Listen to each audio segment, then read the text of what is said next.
The film begins with Ethan and Julia being married by a priest. Suddenly, there is a fallout, who later reveals himself to be Solomon Lane. He informs Ethan that when he had the chance, he should have killed him, and Ethan awakens from his dream. Following the capture of Solomon Lane, the remaining members of the syndicate have become known as the Apostles, and Ethan receives a message about one of their members, John Lark, who is planning to buy 3 plutonium cores from black arms dealers in Berlin, Germany, as well as having a Russian nuclear weapons specialist captured. Then we see a next scene in Berlin. Ethan pretends as John Lark at the purchase, but things don't go as planned when Luther is kidnapped, with Ethan opting to save Luther, and the 3 plutonium cores get taken by someone. Then we see a next scene. Ethan then questions the weapons specialist in the hospital while watching a CNN news report about plutonium cores causing an attack on Jerusalem, the Vatican, and Mecca. If John's testimony about there being no peace without first immense pain is read on CNN, the specialist offers to give Ethan the code to his laptop to trace John Lark. Following this, the specialist provides the code, revealing that the entire CNN news item was fabricated and that no assaults have yet occurred. It is revealed that Benji was posing as a news reporter and that they were not in a hospital, but in a facility that looked like one. Ethan learns about John's plans to purchase plutonium cores from a lady known as the White Widow at a gala in Paris, France. She operates a non-profit organization that secretly trades in armaments including nuclear weapons. August Walker, a CIA agent, joins Ethan to Paris in order to keep an eye on him after he loses the plutonium cores in Berlin. They intend to halo jump into Paris secretly using a CIA cargo plane. They don't get along very well on board, and Walker insists on jumping despite Ethan's warnings about the storm. Walker is struck by lightning during their jump from the plane, but Ethan saves his life by providing him with his own oxygen, and the two successfully land. They find John Lark at the gala with the purpose of Ethan copying his face and voice and impersonating him for the White Widow. Lark eventually fights back against them in the restrooms when Ilsa unexpectedly appears and shoots him in the face. Ethan then goes to the White Widow pretending to be Lark, despite Ilsa's warning that if he does, he will die because numerous agents are in Paris to murder Lark. With the help of Walker and Ilsa, Ethan is able to gain the Widow's trust,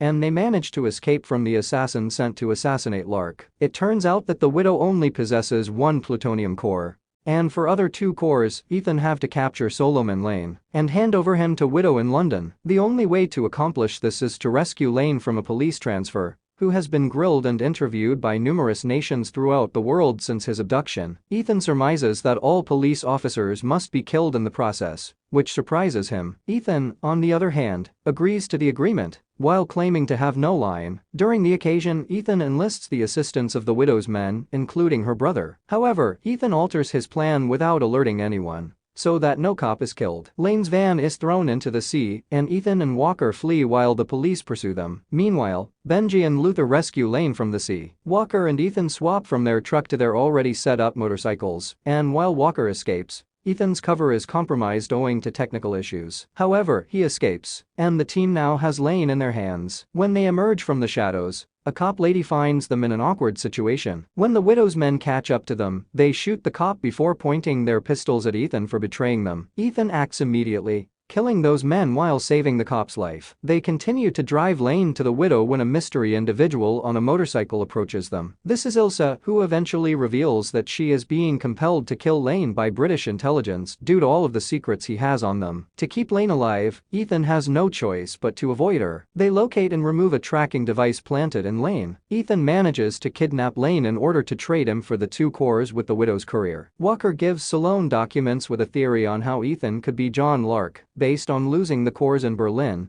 and pretending to be Lark in Paris to blame him, who says the operation is a failure and a trap, is already waiting for them at their hiding. Ethan disagrees and wishes to proceed, and dispute is broken out. It is revealed that there is no courier, but that the Widow is a CIA employee who wants Lane to purchase her goodwill after a string of terrible decisions. The crew then prepares to have Benji assume Lane's appearance and voice, because they do not intend to hand him up. Walker is then suddenly revealed to be loyal to Lane and the actual John Lark when he tells a captured Lane that the plan was for him to acquire all 3 cores in exchange for framing Hunt, implying that he already had the 2 cores. Walker, it turns out, confessed to Benji rather than Lane. Salone, who has been hearing all of this through Hunley's phone, declares that she no longer trusts anyone and sent her men to get them. However, some of those men turn out to be Walker's men, resulting in a gunfight. Walker kills IMF director Hanley. Luther, on the other hand, cleverly installed a tracker on Walker, allowing Ethan to chase Walker. He finally catches up with Walker, who confesses that if Ethan does anything,